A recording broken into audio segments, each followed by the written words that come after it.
श्री दुर्गाय नमः। आप सभी को नवरात्रि की हार्दिक शुभकामनाएं। नवरात्रि में दुर्गा पूजा के अवसर पर दुर्गा देवी के 9 रूपों की पूजा उपासना बहुत ही विधि विधान से की जाती है। कथा आरंभ करने से पहले और सभी देवी की भी कथाएं सुनने के लिए कृपया हमारे चैनल को सब्सक्राइब कीजिएगा। यदि आपको हमारा प्रस्तुतिकरण पसंद आया हो तो हमारे चैनल को अपने बंधु बांधवों के साथ भी शेयर कीजिएगा व एक लाइक अवश्य कीजिएगा और देवी माँ के सम्मान में जरूर से जरूर लिख कर जाइएगा। जय माता दी। ओम श्री दुर्गाय नमः। श्री दुर्गा सप्तशती 12वां अध्याय देवी चरित्रों के पाठ का महात्म्य। ध्यान। मैं 3 नेत्रों वाली देवी दुर्गा का ध्यान करती हूँ। उनके श्री अंगों की प्रभा बिजली के समान है। वे सिंह के कंधे पर बैठी हुई भयंकर प्रतीत होती हैं। हाथों में तलवार और ढाल लिए अनेक कन्याएं उनकी सेवा में खड़ी हैं।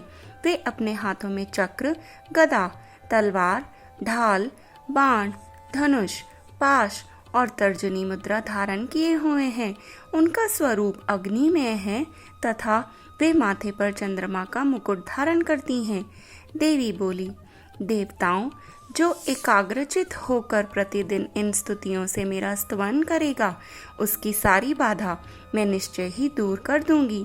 जो मधुकैटभ का नाश, महिषासुर का वध तथा शुंभ निशुंभ के संहार के प्रसंग का पाठ करेंगे तथा अष्टमी, चतुर्दशी और नवमी को भी जो एकाग्रचित होकर भक्ति पूर्वक मेरे उत्तम महात्म्य का श्रवण करेंगे, उन्हें कोई पाप नहीं छू सकेगा। उन पर पाप जनित आपत्तियां भी नहीं आएंगी। उनके घर में कभी दरिद्रता नहीं होगी तथा उनको कभी प्रेमी जनों के विछोह का कष्ट भी नहीं भोगना पड़ेगा। इतना ही नहीं, उन्हें शत्रु से, लुटेरों से, राजा से, शस्त्र से, अग्नि से तथा जल की राशि से भी कभी भय नहीं होगा।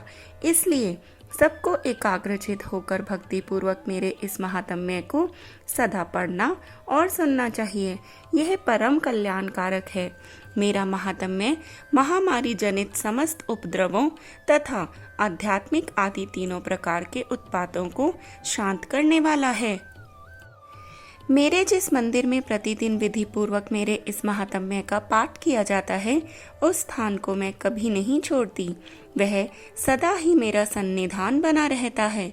बलिदान, पूजा, होम तथा महोत्सव के अवसरों पर मेरे इस चरित्र का पूरा पूरा पाठ और श्रवण करना चाहिए।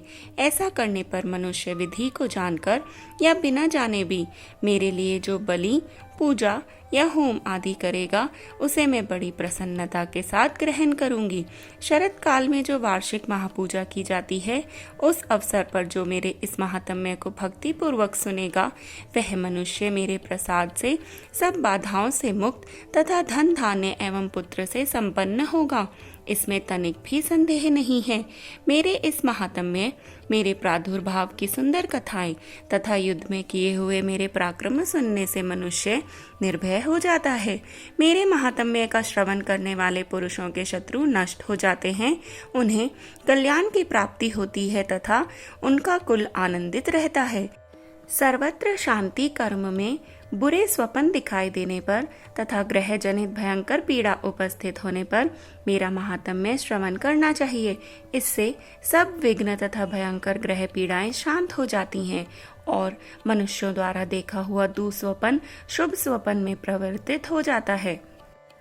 बाल ग्रहों से आक्रांत हुए बालकों के लिए यह महात्म्य शांतिकारक है तथा मनुष्य के संगठन में फूट होने पर यह अच्छी प्रकार मित्रता कराने वाला होता है। यह महात्म्य समस्त दुराचारियों के बल का नाश कराने वाला है। इसके पाठ मात्र से राक्षसों, भूतों और पिशाचों का नाश हो जाता है। मेरा यह सब महात्म्य मेरे सामीप्य की प्राप्ति कराने वाला है। सम्यक प्रकार के पुष्प, अर्घ्य, धूप, दीप, गंध आदि उत्तम सामग्रियों द्वारा पूजन करने से, ब्राह्मणों को भोजन कराने से, होम करने से, प्रतिदिन अभिषेक करने से, नाना प्रकार के अन्य भोगों का अर्पण करने से तथा दान आदि से 1 वर्ष तक जो मेरी आराधना की जाती है और उससे मुझे जितनी प्रसन्नता होती है उतनी प्रसन्नता मेरे उस उत्तम चरित्र का एक बार श्रवण करने मात्र से हो जाती है। यह महात्म्य श्रवण करने पर पापों को हर लेता और आरोग्य प्रदान करता है। मेरे प्रादुर्भाव का कीर्तन समस्त भूतों से रक्षा करता है तथा मेरा युद्ध विषयक चरित्र दुष्ट दैत्यों का संहार करने वाला है। इसके श्रवण करने पर मनुष्यों को शत्रु का भय नहीं रहता। देवताओं, तुमने और ब्रह्म ऋषियों ने जो मेरी स्तुतियां की हैं तथा ब्रह्मा जी ने जो स्तुतियां की हैं वे सभी कल्याणमयी बुद्धि प्रदान करती हैं। वन में, सोने मार्ग में अथवा दावानल से घिर जाने पर, निर्जन स्थान में, लुटेरों के दाव में पड़ जाने पर या शत्रुओं से पकड़े जाने पर अथवा जंगल में सिंह, व्याघ्र या जंगली हाथियों के पीछा करने पर, कुपित राजा के आदेश से वध या बंधन के स्थान में ले जाए जाने पर अथवा महासागर में नाव पर बैठने के बाद, भारी तूफान से नाव के डगमग होने पर और अत्यंत भयंकर युद्ध में शस्त्रों का प्रहार होने पर अथवा वेदना से पीड़ित होने पर, किम बहुना सभी भयानक बाधाओं के उपस्थित होने पर जो मेरे इस चरित्र का स्मरण करता है वह मनुष्य संकट से मुक्त हो जाता है। मेरे प्रभाव से सिंह आदि हिंसक जंतु नष्ट हो जाते हैं तथा लुटेरे और शत्रु भी मेरे चरित्र का स्मरण करने वाले पुरुष से दूर भाग जाते हैं। ऋषि कहते हैं, ऐसा कहकर प्रचंड पराक्रम वाली भगवती चंडिका सब देवताओं के देखते देखते वहीं अंतर्ध्यान हो गई। फिर समस्त देवता भी शत्रुओं के मारे जाने से निर्भय होकर पहले की ही भांति यज्ञ भाग का उपयोग करते हुए अपने अपने अधिकार का पालन करने लगे। संसार का विध्वंस करने वाले महाभयंकर अतुल पराक्रमी देव शत्रु शुंभ तथा निशुंभ के युद्ध में देवी द्वारा माने जाने पर शेष दैत्य पाताल लोक में चले गए। राजन, इस प्रकार भगवती अंबिका देवी नित्य होते हुए भी पुनः पुनः प्रकट होकर जगत की रक्षा करती हैं। वे ही इस विश्व को मोहित करती, वे ही जगत को जन्म देती तथा वे ही प्रार्थना करने पर संतुष्ट होकर विज्ञान एवं समृद्धि प्रदान करती हैं। हे राजन, महाप्रलय के समय महामारी का स्वरूप धारण करने वाली वे महाकाली ही इस समस्त ब्रह्मांड में व्याप्त हैं। वे ही समय समय पर महामारी होती और वे ही स्वयं अजन्मा होती हुई भी सृष्टि के रूप में प्रकट होती हैं। वे सनातनी देवी ही समय अनुसार संपूर्ण भूतों की रक्षा करती हैं। मनुष्यों के अभ्युदय के समय वे ही घर में लक्ष्मी के रूप में स्थित होकर उन्नति प्रदान करती हैं और वे ही अभाव के समय दरिद्रता बनकर विनाश का कारण होती हैं। पुष्प, धूप और गंध आदि से पूजन करके उनकी स्तुति करने पर वे धन, पुत्र, धार्मिक बुद्धि तथा उत्तम गति को प्रदान करती हैं। जय देवी माँ। इस प्रकार श्री मार्कंडेय पुराण में सावर्णिक मनवंत्र की कथा के अंतर्गत देवी महात्म्य में फल स्तुति नामक 12वां अध्याय पूरा हुआ। ओम श्री दुर्गाय नमः। श्री दुर्गा सप्तशती 13वां अध्याय सुरत और वैश्य को देवी का वरदान। ध्यान।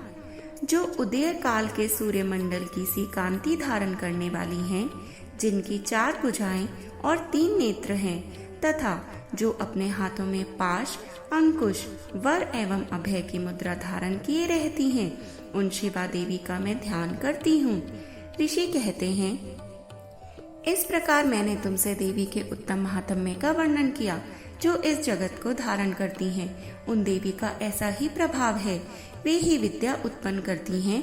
भगवान विष्णु की माया स्वरूपा उन भगवती के द्वारा ही तुम, ये वैश्य तथा अन्य अन्य विवेकी जन मोहित होते हैं और आगे भी मोहित होते रहेंगे। महाराज, तुम उन्हीं परमेश्वरी की शरण में जाओ। आराधना करने पर वे ही मनुष्यों को भोग, स्वर्ग तथा मोक्ष प्रदान करती हैं। मार्कंडेय जी कहते हैं, कौष्टुकी जी, मेधा मुनि के ये वचन सुनकर राजा सुरथ ने उत्तम व्रत का पालन करने वाले उन महाभाग महर्षि को प्रणाम किया। वे अत्यंत ममता और राज्यापहरण से बहुत खिन्न हो चुके थे। महामुने, इसलिए विरक्त होकर वे राजा तथा वैश्य तत्काल तपस्या को चले गए और वे जगदम्बा के दर्शन के लिए नदी के तट पर रहकर तपस्या करने लगे। वह वैश्य उत्तम देवी सूक्त का जप करते हुए तपस्या में प्रवृत्त हुए। वे दोनों नदी के तट पर देवी की मिट्टी की मूर्ति बनाकर पुष्प, धूप और हवन इत्यादि के द्वारा उनकी आराधना करने लगे। उन्होंने पहले तो आहार को धीरे धीरे कम किया, फिर बिल्कुल निराहार रहकर देवी में ही मन लगाए एकाग्रता पूर्वक उनका चिंतन आरंभ किया। वे दोनों अपने शरीर के रक्त से प्रकोशित बलि देते हुए लगातार 3 वर्ष तक संयम पूर्वक आराधना करते रहे।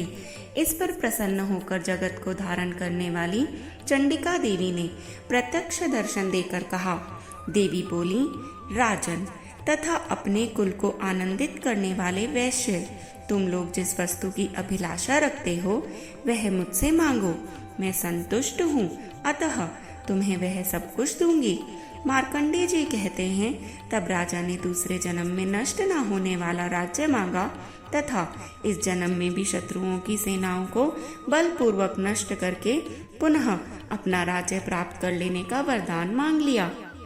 उस वैश्य का चित्त संसार की ओर से खिन्न एवं विरक्त हो चुका था और वे बड़े बुद्धिमान थे, अतः उस समय उन्होंने तो ममता और अहंता रूप आसक्ति का नाश करने वाला ज्ञान मांगा। देवी बोली, राजन, तुम थोड़े ही दिनों में शत्रुओं को मारकर अपना राज्य प्राप्त कर लोगे। अब वहाँ तुम्हारा राज्य स्थिर रहेगा। फिर मृत्यु के पश्चात तुम भगवान विवस्वान अर्थात सूर्य के अंश से जन्म लेकर इस पृथ्वी पर सावर्णिक मनु के नाम से विख्यात होगे। वैश्यवर्य, तुमने भी जिस वर को मुझसे प्राप्त करने की इच्छा की है उसे देती हूँ। तुम्हें मोक्ष के लिए ज्ञान प्राप्त होगा।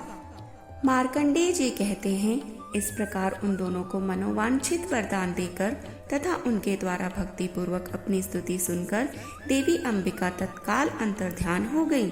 इस तरह देवी से वरदान पाकर क्षत्रियों में श्रेष्ठ सुरथ सूर्य से जन्म ले सावर्णी नामक मनु होंगे। जय देवी मैया की। इस प्रकार श्री मार्कंडेय पुराण में सावर्णिक मनवंत्र की कथा के अंतर्गत देवी महात्म्य में सुरथ और वैश्य को वरदान नामक 13वां अध्याय भी संपूर्ण हुआ।